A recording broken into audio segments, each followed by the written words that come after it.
the thing that I think has really made Jabulane special for me is this idea of being like a quiet leader. You know, I think we live in a community where people want to tell you all the time what they have, even if they don't have it. And I think Jabulane has quietly went about, you know, doing every single thing asked of him and doing it for his own reason. And I think the thing that really makes Jabulane special is that idea of having his own purpose. Well, Imagine Scholar to me is like a family, you know. It's a family that is comprised of like kids from around the Nkomazi region, you know, kids from the rural area, but who are trying to make a difference, you know. They are trying to make like South Africa or Africa as a whole part of the world through empowerment and skills that were taught here at Imagine Scholar.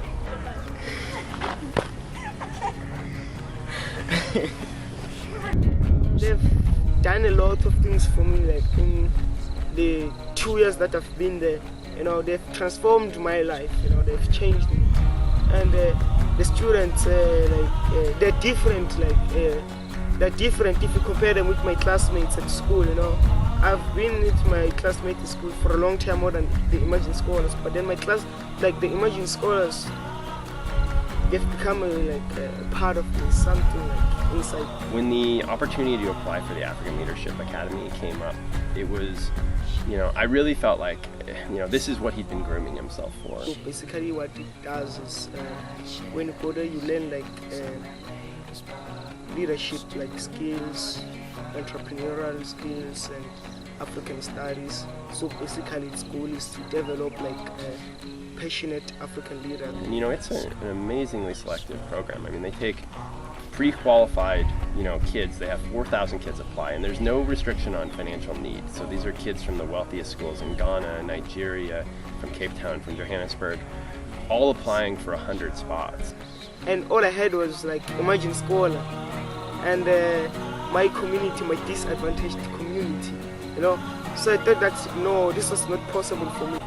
You know, it was, you know, I think a lot of people would say it's a real long shot from a kid from out, you know, in a government school in a really poor area. Because a lot of people say that I'm not getting, you know, they told me that it's pretty hard to get in there, considering like the curriculum they use, the things that they expect from you. So I thought that, no, this is not for... Yeah, but I think the thing is that he really, you know, he was ready for the opportunity. And I think the thing that made him stand out, and the thing that I think ultimately made him get selected, was that he'd been preparing himself, you know, for years.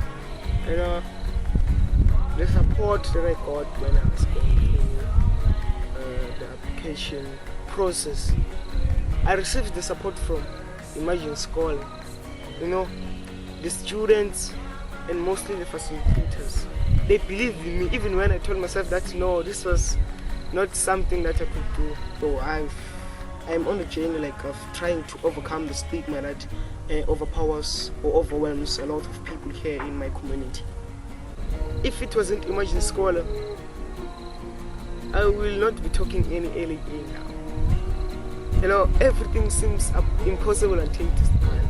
You know, it's something that is possible, but it is difficult. The Nkomazi community, I think it can be changed. It's just that it needs people who want to change, and I wish that I could be like the first or the second person to do that, because this is where I belong. My heart belongs here. You know, every heart belongs home. So I have to come back and make sure that I try to fit where I can.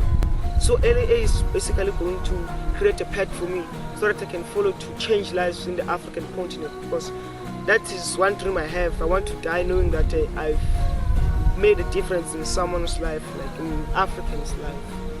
I think that's the amazing part. You know, he looked at his life and he basically said, you know, I'm going to do something different.